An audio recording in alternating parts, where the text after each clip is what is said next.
enemigos que atacan la familia. Pero había la necesidad de hacer esta introducción que nace de Efesios 6:12 sobre que no tenemos lucha contra sangre y carne. Cuando ustedes tengan una discusión con su papá o con su mamá, jóvenes, tranquilos, no es un problema entre usted y su mamá como personas, es un problema espiritual. Es un problema que está surgiendo en lo espiritual y la solución está en lo espiritual. Y tenemos que identificar qué gobernador, qué potestad, qué hueste de maldad está gobernando mi vida. Y no se preocupen que no pudo haber nacido en usted, lo heredó de sus ancestros o de su propio pecado. Entonces, tomen nota. Son muchos los enemigos de la familia. Solamente vamos a mencionar uno que otro. Primero, la discordia y la falta de perdón. Todos estos enemigos de los que hablamos ahorita según Efesios 6:12 se terminan materializando su presencia en la discordia y la falta de perdón. Se entiende que estas actitudes y estados de ánimo negativos son promovidos por la influencia general de las fuerzas malignas en el mundo espiritual, como lo señala Efesios 6:12. Según las enseñanzas de la Biblia, Satanás y sus secuaces demoníacos buscan sembrar discordia y división entre las personas, incluidas las familias. Satanás y los demonios utilizan diversas estrategias y métodos para socavar la unidad, el amor y la armonía que Dios desea para las relaciones humanas, incluyendo la familia. La discusión está en Gálatas cuando habla del fruto de la carne. Y manifiestas son los frutos de la carne. ¿Y la carne qué es? Nuestras concupiscencias, nuestras debilidades. La carne no es dirigida por Dios, la carne es dirigida por Satanás. En nuestra debilidad, en nuestra inmadurez, en nuestra falta de conocimiento, en nuestra falta de carácter. Pero esa discordia en los hogares es lo que Satanás quiere que haya en las familias, porque a través de la discordia vienen cosas mayores. Entonces, si nosotros venimos a la iglesia, mire, esta iglesia que está acá hoy lleva ya 3 o 4 meses que no falta la iglesia, pero aún siguen discutiendo. Entonces, la iglesia no está haciendo nada de nosotros, la palabra de Dios no está haciendo nada de nosotros. Tenemos que reflejar a Dios en mi comportamiento. Yo les he dicho que está bien adorar y alabar a Dios, pero la verdadera alabanza y adoración a Dios es con mi modus vivendi, con mi estilo de vida, con mi manera de hablar, de vestir, de tratar a las personas, especialmente a mi familia. Esa es una forma como yo adoro a Dios. Tenemos que reflejar a Cristo. Cada uno de nosotros, hombre o mujer, tenemos que reflejar a Cristo. ¿Cristo qué nos enseñó? Dominio propio, confrontó la tentación, nunca pecó, amor por el prójimo, oraba, enseñaba. Y si los que estamos acá apenas tocamos la puerta hacia allá afuera, no reflejamos a Cristo, pues hagámonos una evaluación si estamos viniendo a calentar silla o a transformar nuestras vidas.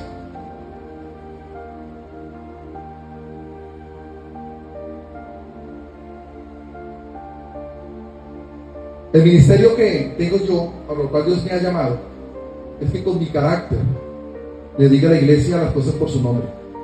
Yo nunca voy a estar acá predicando cosas bonitas para que ustedes estén contentos y vuelvan y diezmen y ofrendan.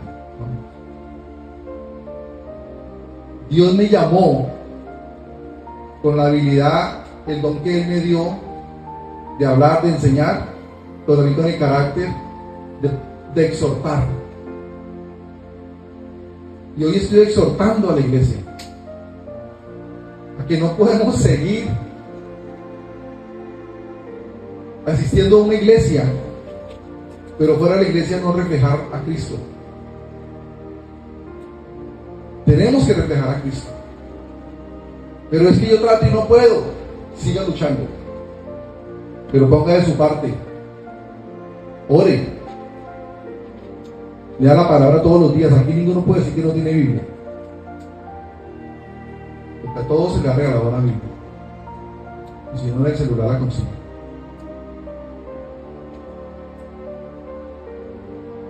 No puede ser que yo esté 15 minutos antes listo para ver el partido. No puede ser que yo le llego al jefe 15 minutos antes. No puede ser que, mira, a mí me han invitado a almorzar de acá de la iglesia y han llegado antes de la hora a esperar al pastor. Pero es que el pastor es Dios, no soy yo. No me cumplan a mí una cita, cumplan la cita a Dios. Yo no soy más que un instrumento de Dios. Esto no es una casa de relajo. Tampoco vamos a ponernos acá como el escuelero que llegó tarde, sino que como yo veo que aquí es una familia cristiana que está viniendo hace 4 meses juiciosa, que no faltan, muchos ya vienen de ser cristianos, tengo que exhortarlos. No porque a mí me incomode que lleguemos a la mitad de la alabanza, después de la alabanza, no. Es porque en la misma manera que la iglesia se acostumbre o entienda que el compromiso es con Dios, así mismo es la bendición. Yo tengo un compromiso con la casa de Dios y llego tarde, pues la bendición va a llegar tarde. Así es sencillo. El versículo que leímos hoy: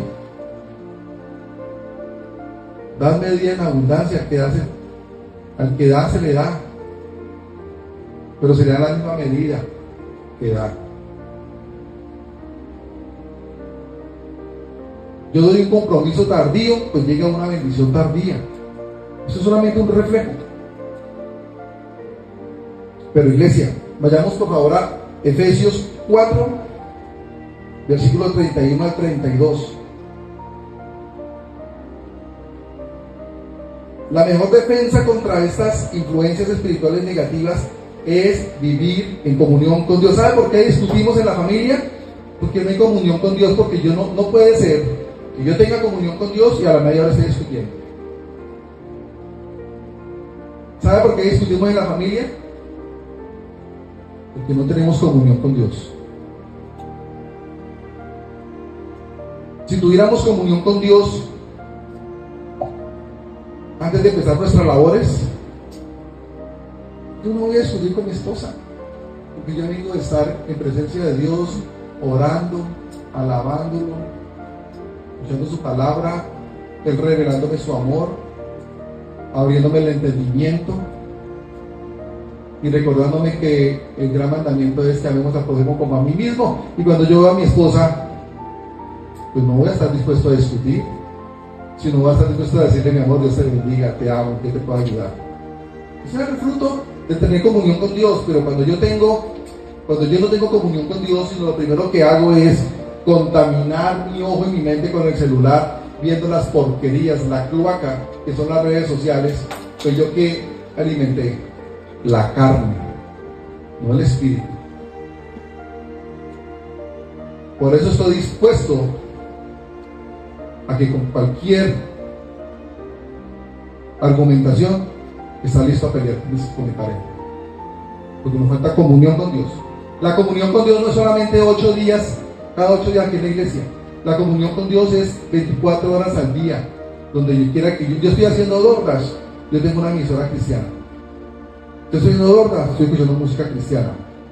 Yo estoy haciendo DoorDash, Dios, mándeme las mejores órdenes. Dios, impúlsame a apoyar las que son buenas, las que más dan propina. Así hacía yo DoorDash. Y vivía en un apartamento que habían como 5 personas más. Y yo llegaba con 220, ellos con 140, 150, y ellos eran los antiguos y los expertos que me enseñaron.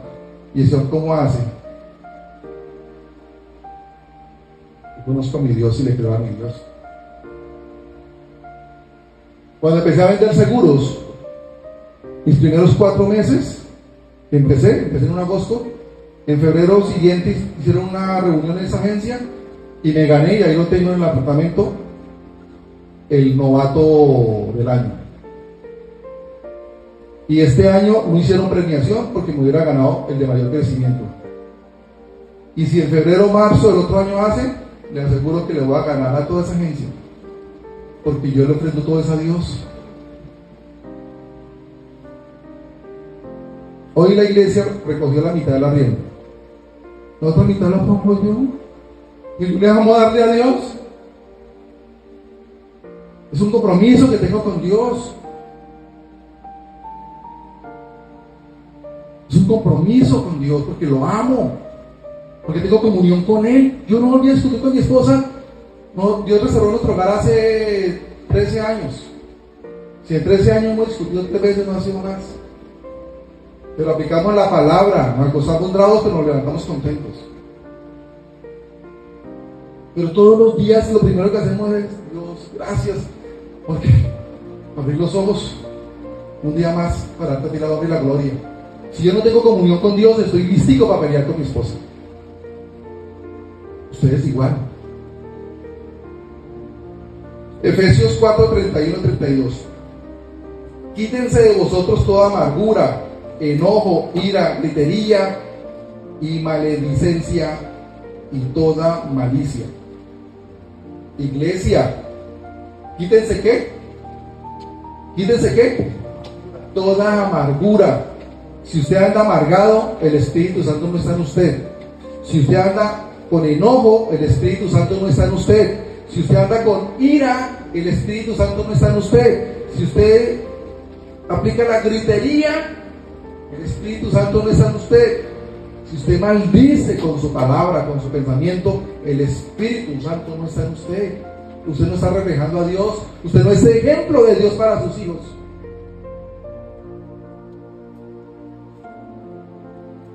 Y quítese toda malicia.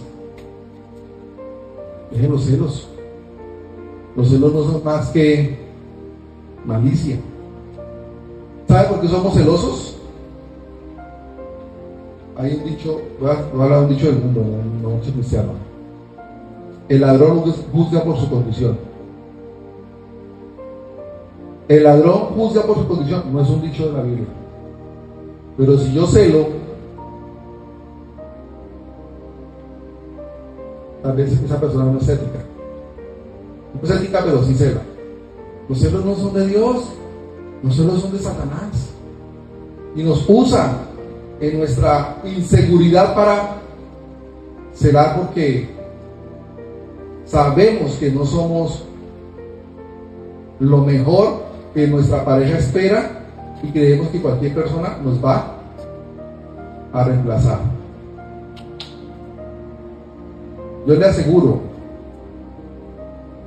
que si nos empoderamos teniendo comunión con Dios, como hombre o como mujer, ¿qué cree que va a ser nuestra pareja? Valorarnos, respetarnos, y nos ven como autoridad.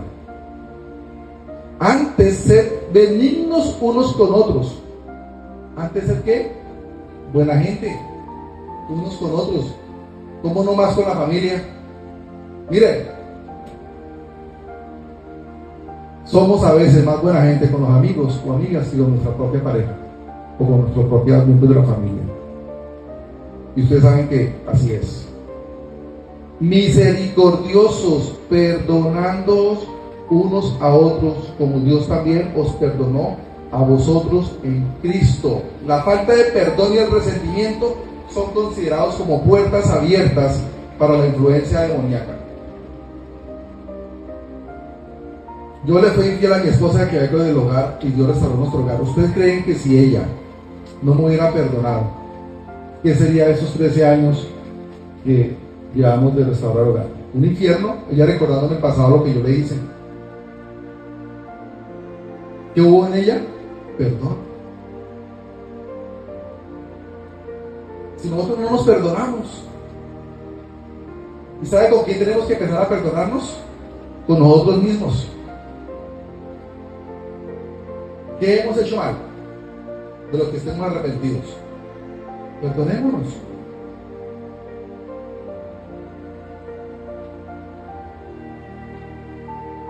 Y perdonemos.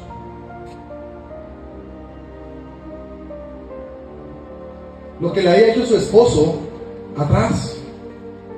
Vieja cosa es, y atrás han quedado.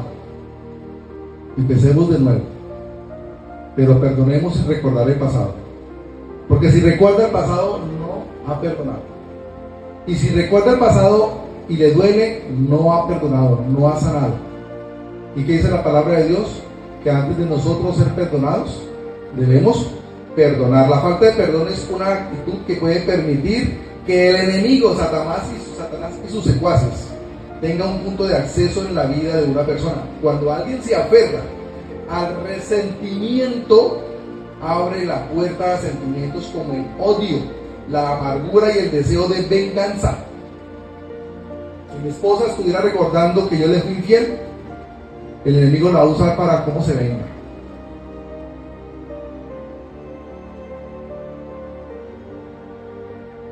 Abre puertas a sentimientos como el odio, la amargura, el deseo de venganza, las cuales son contrarios a los principios del amor y la gracia de Dios. Satanás y los demonios promueven activamente la división y el conflicto entre las personas. Por ejemplo, vayamos a 2 Corintios. 2 Corintios 2, versículos del 10 al 11, donde Pablo menciona que debemos perdonar para no dar lugar a Satanás y que no seamos vencidos por sus artimañas. 2 Corintios 10 al 11, dice así: y al que vosotros perdonáis, yo también, porque también yo he perdonado. Si algo he perdonado, por vosotros lo he hecho en presencia de Cristo, para que Satanás no gane ventaja alguna sobre nosotros, pues no ignoramos sus maquinaciones. Entonces, si estamos con falta de perdón, vamos a ser presa de Satanás para que con sus maquinaciones acabe con nosotros, acabe con nuestro hogar, con nuestras finanzas, con nuestros proyectos, con nuestros sueños. El perdón produce enfermedades físicas. Hay personas que están gastando dinero con medicamentos y en el médico porque la falta de perdón los tiene con joroba, los tiene con cáncer. La falta de perdón no solamente es una enfermedad espiritual, produce enfermedades físicas. Entonces, pero les voy a decir una cosa: no crean que van a perdonar porque son buena gente.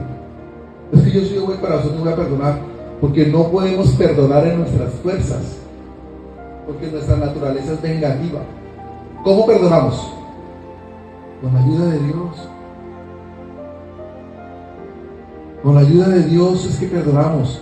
Aquí tenemos que perdonar al hermano, al papá, a la mamá, a la esposa, al esposo, al hijo, al amigo, a la amiga, al expatrón, al que sea. Pidámosle a Dios que nos dé el discernimiento del perdón. Así como diezmar y ofrendar se necesita discernimiento para entenderlo, también necesitamos discernimiento para el perdón, para entender que yo no perdono por usted, perdono por mí. Porque cuando yo perdono me quito la carga. Cuando yo perdono me libero de lo que Satanás quiere hacer conmigo a través de la falta de perdón. Le voy a decir una cosa: más importante que la crema antiarrugas y antienvejecimiento es perdonar. Eso nos ayuda a ser físicamente más jóvenes. Eso rejuvenece, porque la falta de perdón genera resentimiento y amargura, y eso se me refleja acá, en el rostro, en mi salud. No se preocupe, que la venganza que ustedes quieren es de Dios. No se preocupe, que lo que le hicieron, Dios hace justicia. Pero muchos van a ser exaltados y bendecidos. ¿O es que el daño que yo he causado, entonces fui condenado? No, yo me arrepentí y entonces Dios me exaltó. Pero tenemos que perdonar. Y A los que más tenemos que perdonar son a nuestros padres, que se han equivocado mucho, a nuestros propios hermanos y a nuestra propia familia. Hoy me toca pedirle perdón a Juan Andrés, mi hijo. ¿Qué culpa tiene él que no esté con la mamá? ¿Culpa de él? No. ¿Culpa del error de los adultos? ¿Culpa de los adultos? Los que tienen hijas que no están con ustedes, ¿qué culpa tienen ellos? ¿Culpa de nosotros los adultos que cometimos errores y no planeamos nuestra vida? ¿Qué toca decir? Perdón. La falta de perdón puede llevar a las personas a actuar en formas destructivas, dañando relaciones y provocando conflictos. Vayamos a Mateo 6, 14, 15. En cambio, el perdón es una parte fundamental del mensaje cristiano, como se enseña en pasajes, como el de Mateo 6, 14, 15, que dice: pues si perdonáis a los hombres sus ofensas, os perdonará también a vosotros vuestro Padre Celestial. ¿Cuántas veces ustedes nos han arrollado a pedir a Dios perdón, cierto? Pero Él dice que si nosotros no perdonamos, Él no nos perdona. Pues mucho perdón que usted le ha pedido a Dios no ha sido todavía aceptado porque le falta el perdón. Primero perdonamos para que después nos perdone.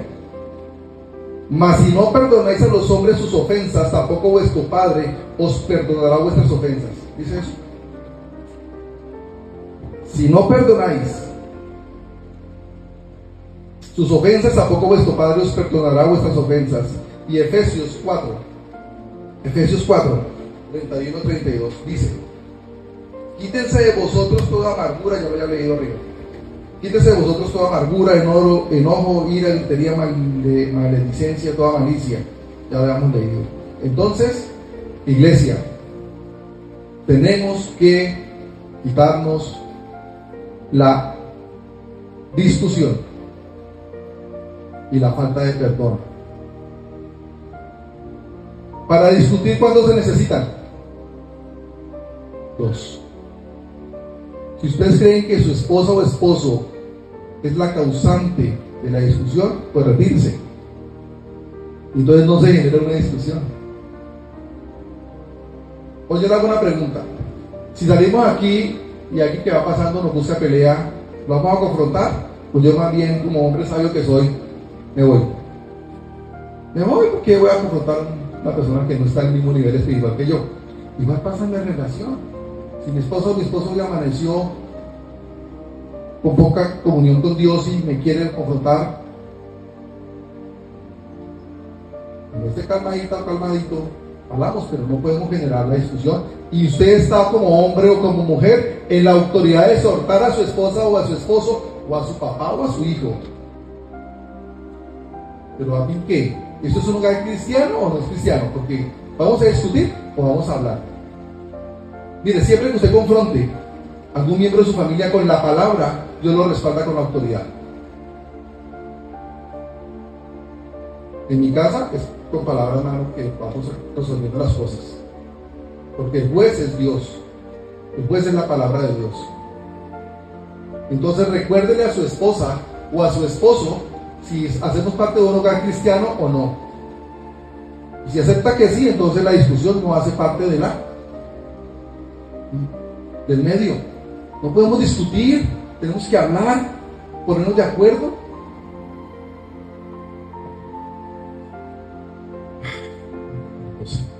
Segundo enemigo de la familia.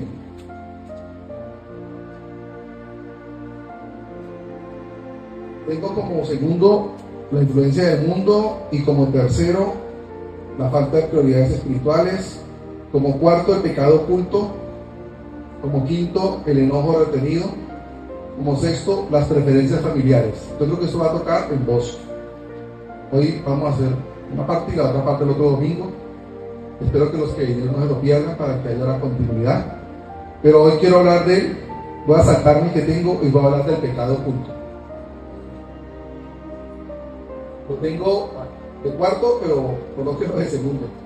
No me acuerdo.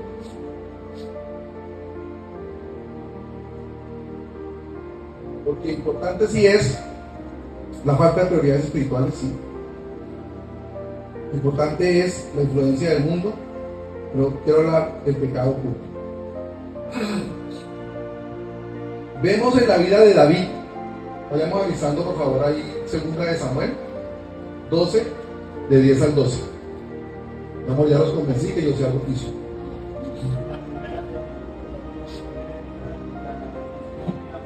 De perdón. Ok, influencia del mundo. La tercera, falta de prioridades espirituales. La tercera. La cuarta, el pecado oculto. Enojo retenido. El solo título ya dice de qué hablan, ¿sí? Sexta, preferencias familiares. También el título ya habla, ¿no?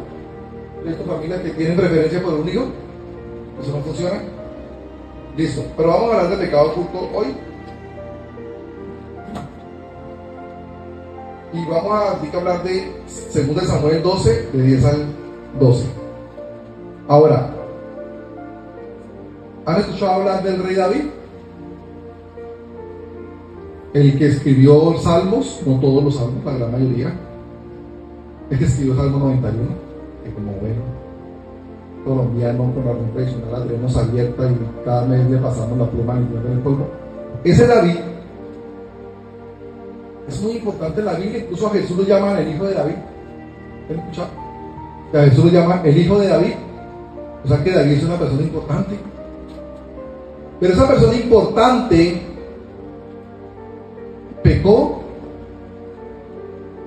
adulteró con la mujer de Urías y asesinó a Urías.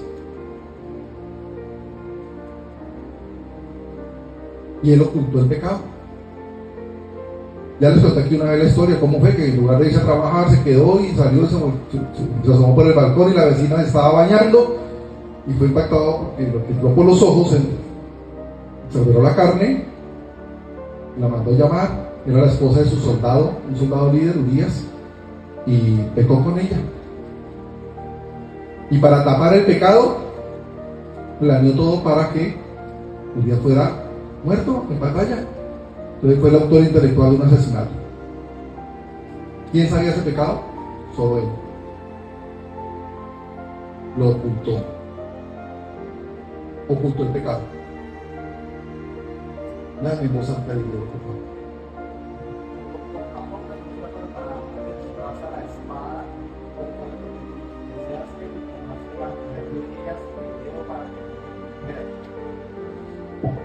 Así ha dicho Jehová, he aquí yo haré levantar el mal sobre ti de tu misma casa y tomaré tus mujeres delante de tus ojos. Y las daré a tu prójimo, el cual yacerá con tus mujeres a la vista del sol. David fornicó, asesinó y mantuvo en secreto su pecado. Porque tú lo hiciste en secreto, mas no haré esto delante de todo Israel y ante nosotros. Todos reconocen a David porque al tener un corazón conforme al corazón de Dios, cuando fue confrontado por el profeta Natán, aceptó su pecado inmediatamente y se arrepintió. David pecó y ocultó su pecado, pero para Dios nada es oculto. Y mandó al profeta Natán, que sabía lo que Dios le había mostrado que había hecho David. Y David se dio cuenta que Dios sabía de su pecado. Entonces, ¿por qué David, siendo un pecador que hasta asesinó y adulteró, es tan importante en la Biblia? Porque es que no hay ninguno que no sea pecador. ¿Cuál de acá puede decir que no ha pecado? Dice la palabra, si alguno dice que no ha pecado, es como si estuviera diciendo que Dios es mentiroso. Todos hemos pecado. Pero ¿por qué Dios se agrada en un pecador? Porque reconoció, confesó y sobre todo se arrepintió. Entonces no importa lo que hayamos hecho a hoy, no importa lo que hayamos hecho hasta hoy, lo que Dios quiere es que reconozcamos nuestro error, que reconozcamos nuestro pecado, pero sobre todo que tengamos un sentimiento de corazón y de verdad, de arrepentimiento. Si no hay arrepentimiento, no hay nacimiento de una nueva criatura. No hemos nacido de nuevo. tenemos que arrepentirnos de nuestro egocentrismo, de nuestro orgullo, de nuestra altivez, de nuestra vanidad, de nuestro carácter de la pornografía, del adulterio, etcétera, etcétera. ¿Y qué le pasó a David? Claro, él se arrepintió y eso le agradó a Dios, pero tuvo la consecuencia. Tuvo la consecuencia.